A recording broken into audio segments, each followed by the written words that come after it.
Gising lang. Yo, what's up guys? 7 AM in the morning. Pagkagising ko, diretso na ako sa CR para mag-toothbrush dahil amoy dragon ang hininga ko. Tara na guys, samahan nyo ako. Kain mo na ako lang, Kuya Jo. Kuya Jo, kain mo na ako. Kain po tayo mga kaputik. At namalengke nga tayo guys para sa tanghalian. Tara, samahan nyo muna akong mamalengke sa Blooming Treat. At dahil mura ang mangga, bumili na rin ako.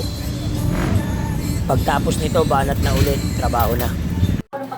Guys, yung long span, Nyero. Ginawa ni Jeffrey Alulod. Ayan o. Malupit dumiskarte guys, tinan mo. Ayan o. Ayan, ginawa niyang alulod o. Ayan, pupukpuk niya lang yan. Inulma. Inulma niya yung long span o. Ayan. Kakabit na namin dito. Tinday. Yan, ayan o. Hello po.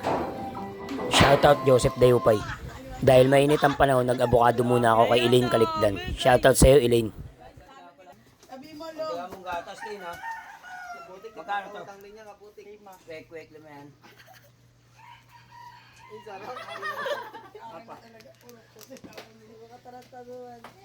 Ganyan. Yan, ilan mo naman yung pakastas niya. Lista mo muna. Lista mo muna. Alam dito. Sana mabayaran na namin yung utang na. Okay. Taas na naman kamay, Bayaran mo to, ha? Nagparo nga ako. Oh, ito. 45. Salamat kay Mami, nagbayad ng abogado. Kailangan pa ito na bablog para libre. No? Thank you, Mi.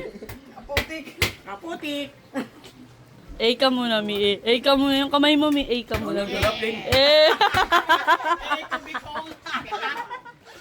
Sarap din. At dahil may sticker na tayo, tuloy-tuloy na to. Shoutout nga pala sa nag-ayos ng Facebook ko, Joshua Sapno. Salamat, tol. Dahil naimbitahan na naman tayo, lower na naman. Pababa ng pababa. Shoutout sa nag-invite sa akin, Madam Resi and Boss Jomer. Salamat sa inyo. Last shot, uwian na. At dahil nasayang ko na naman 3 minuto ng buhay nyo, salamat sa panonood mga kaputik.